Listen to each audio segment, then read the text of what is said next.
Everyone, welcome to this week's REI Weekly Lesson. I'm Greg Hellback, and today I'm going to talk about how do you do a sheriff lockout when you're doing an eviction. I actually just went through this morning, so this is a pretty timely video in terms of what I've learned. And hopefully you don't have to ever go through this as a landlord, but it will happen if you do enough deals. So first things first, if you're not familiar with me, I've been a full-time investor now for 10 years. I've done over 350 properties.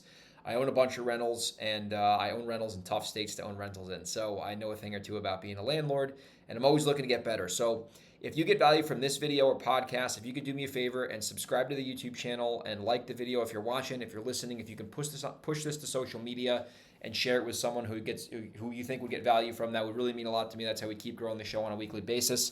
And today I'm going to talk about, I've done videos on evictions before. I'm going to talk about now, what do you do once the eviction actually happens and the sheriff goes to the property, or the constable, depending on what state you're in. So I just went through this morning. So first things first, the sheriff went to the property.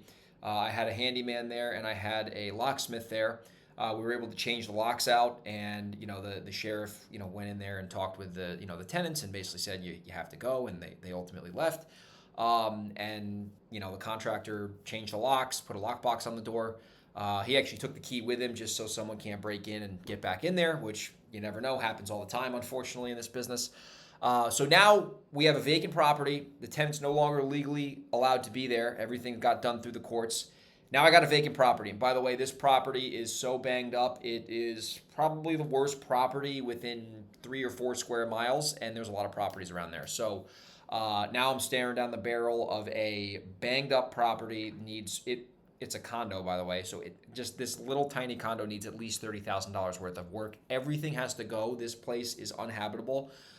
So now what do you do? So first things first, you got to get the tenant notified that they have a certain amount of time to get their stuff out. So I got to get in touch with this tenant somehow. I haven't spoken to them in months, and I got to give them an opportunity to get all their personal property out of there. So that's the first thing you got to do. Obviously, first things first, I'm not giving you legal advice here, so please consult a landlord-tenant attorney on how to do this in your state.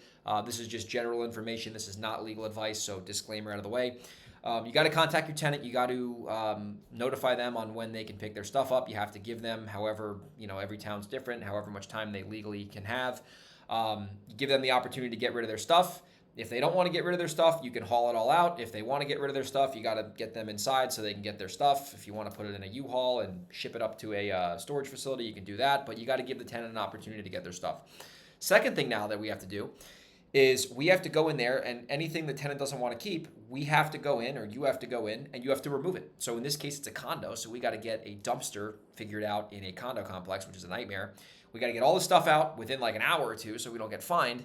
And then once the unit is completely empty of all garbage and it's just the remains of the sheetrock and all busted bedrooms and bathrooms, which in this case it is, now we got to go through a game plan. Now I would tell you, most times if you're doing an eviction and it's getting to the point where the sheriff physically goes in there and removes the tenants, there's a high chance the tenant's going to bang your property up, right? Very high chance. That's just the way it is. It's unfortunate, but that's the business.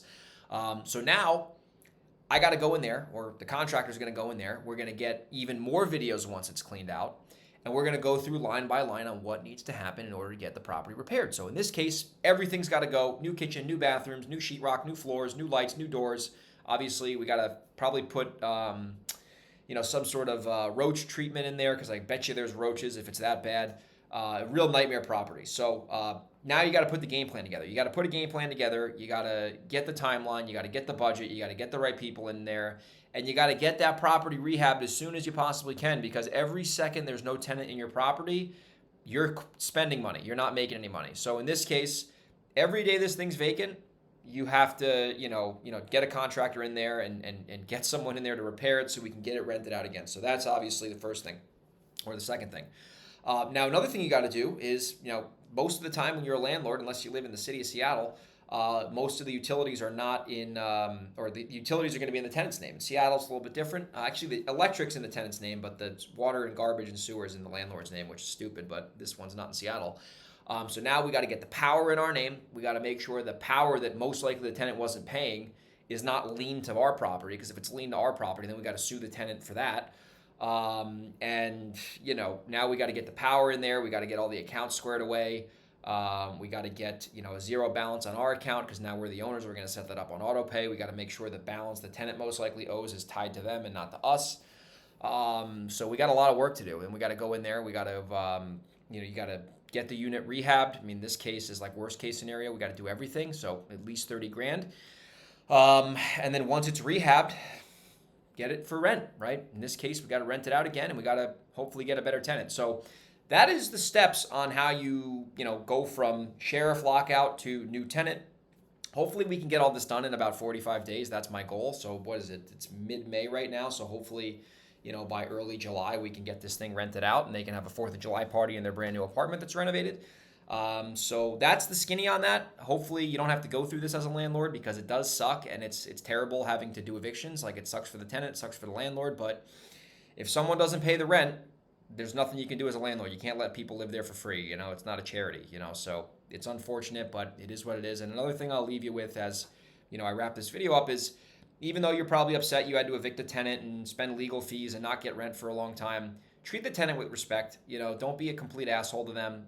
Be polite, be professional. Don't say anything that could harm you in terms of, like, they could report you on it. So be professional, be cool about it, and just, let them get their stuff and treat them like a human, and, wish them the best of luck at their next destination. So that's how you do it. Hopefully you got value from this. Hopefully you don't have to go through a sheriff lockout, but if you have been landlording for a while, high chance you're going to go through it, just because that's par for the course in the landlord business. If you have a deal and it's banged up like this one, I'd love to buy it. So if you're a wholesaler, you're listening, you're like, hey, Greg, I got a house like that. I got a condo like that. Well, guess what? I'd love to buy it. Send me an email, greg@velocityhousebuyers.com. It's got to be in the Seattle area, the Hudson Valley area, or in the state of Delaware. If it's in the Seattle area, the Hudson Valley area, or the state of Delaware, I will buy it if the numbers make sense. Or if you want to wholesale it together with me, we could always do that as well. greg@velocityhousebuyers.com, or email me, greg@velocityhousebuyers.com, or you can send me a DM on Instagram at grego37. I'll see you on the next REI weekly lesson. Take care.